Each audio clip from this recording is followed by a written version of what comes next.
다시 한번 참담한 심정이라는 것을 말씀드리면서 한국 축구 다 뒤졌습니다.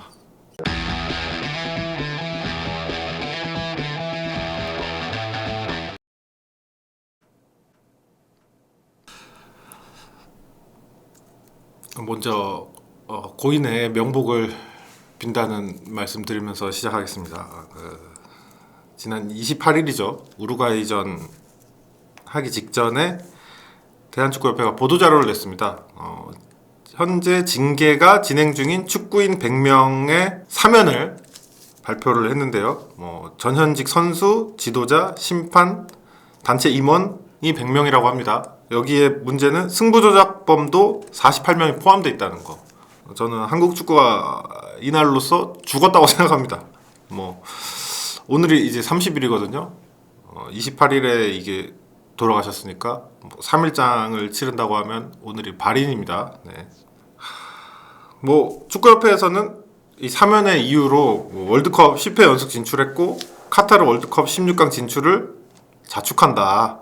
그리고 축구계 화합을 위해서 현장에 어떤 이런 요구들이 있었는데 이런 의견을 반영을 했다.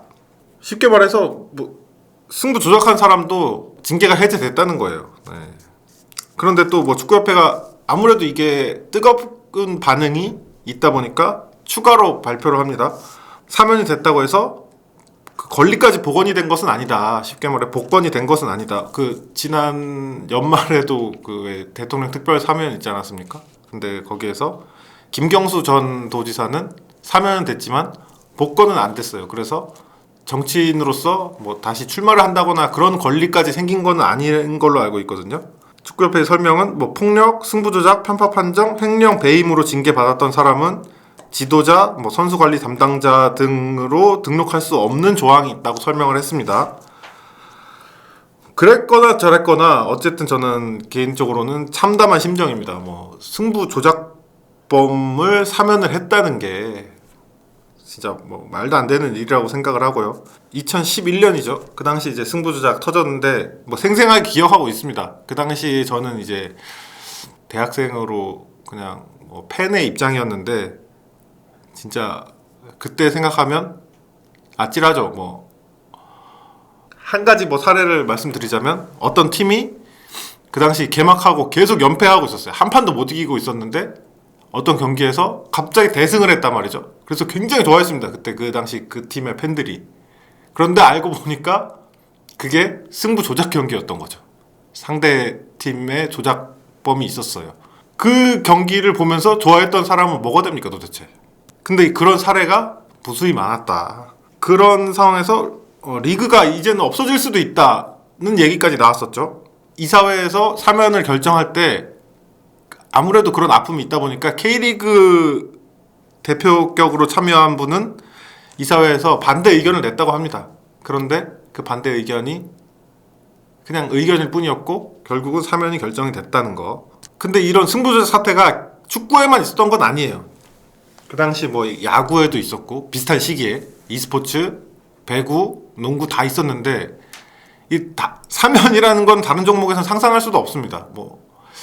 약간의 사례는 다르겠지만 농구 같은 경우에 어떤 유명하신 분이 그때 승부조작으로 징계를 받고 세월이 한참 흘렀는데 최근에 어떤 방송에 출연하려고 했다가 사람들의 의견이 너무 안 좋아서 방송에 편집됐던 사례도 있었고요. 특히 또 e스포츠 같은 경우에는 그 몇 년이 지나고 나서 그 승부 조작의 주범들이 아무래도 스타크래프트 같은 경우에는 프로 리그, 공식적인 리그가 사라졌다 보니까 활동을 할 무대가 많이 없었어요. 그런데 그런 인터넷 방송으로 승부 조작범들이 넘어와서 스타크래프트를 계속 하면서 돈도 벌고 팬들의 관심도 받았단 말이죠. 그런 상황이 조금 진행되고 있었는데 그것마저도 막아버렸어요. 그런 승부 조작범이 이 관련 그 종목을 통해서 돈을 벌 수가 없게 막아버린 조치까지도 했다. 다른 종목에서는 승부조작범들에 대한 절대 무관용으로 일관을 하고 있는데 굳이 이 축구에서는 사면까지 해주나 그런 생각이 듭니다. 그리고 또 뭐 승부조작도 물론 문제지만 일부에서는 승부조작범 이외의 인원에도 주목해야 된다는 지적이 있습니다. 52명이죠. 뒷돈 받아먹은 지도자나 뭐 단체 임원 등이 있는 것으로 보입니다.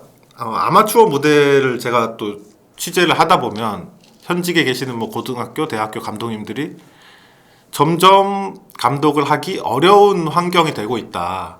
뭐 권한도 줄어들고 어쨌든 옛날에는 감독이 그런 지도자가 무소불위의 권력을 지녔다면 지금은 점점 이렇게 제도적으로 감독이 권한이 줄어들고 그러면서 선수들이 뭐 성장하기 어려운 축구가 발전하기 어려운 방향으로 가고 있다는 지적들이 일부에선 하거든요. 근데 그런 이야기를 하면서 어쩔 수가 없다.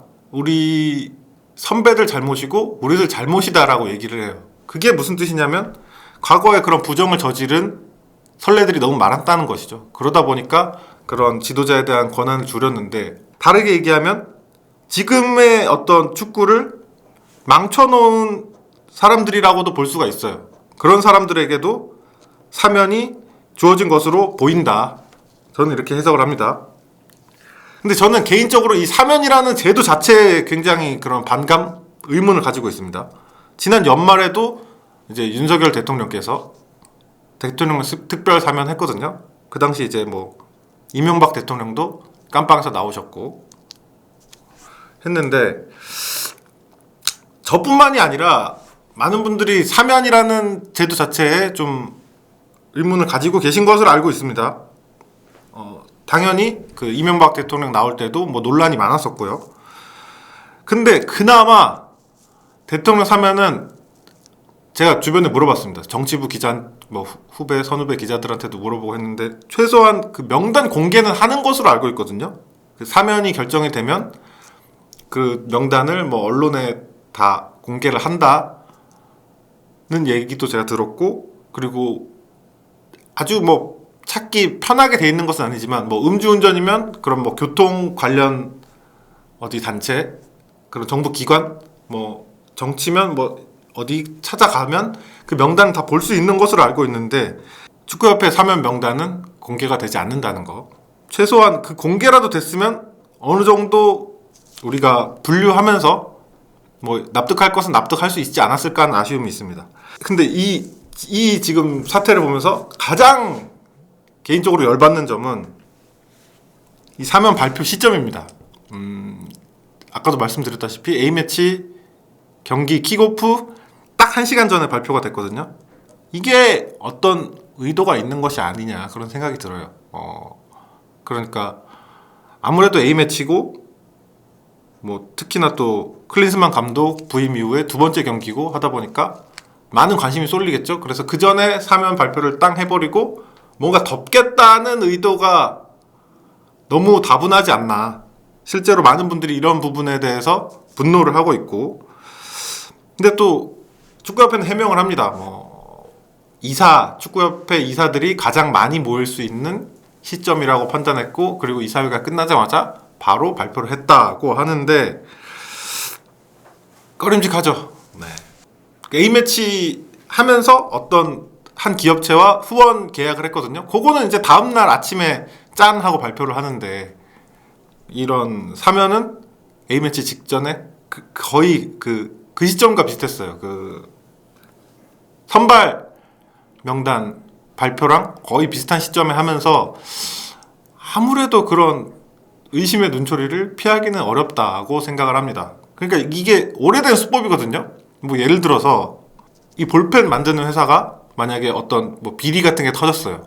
그러면 이게 수법 중에 하나가 어쨌든 뭐 볼펜 만드는 회사 뭐 비리가 터졌다 이런 기사가 막 뜰 거 아니겠습니까? 그럼 이 회사에서 이걸 덮으려고 뭐 다른 거를 막 발표를 합니다.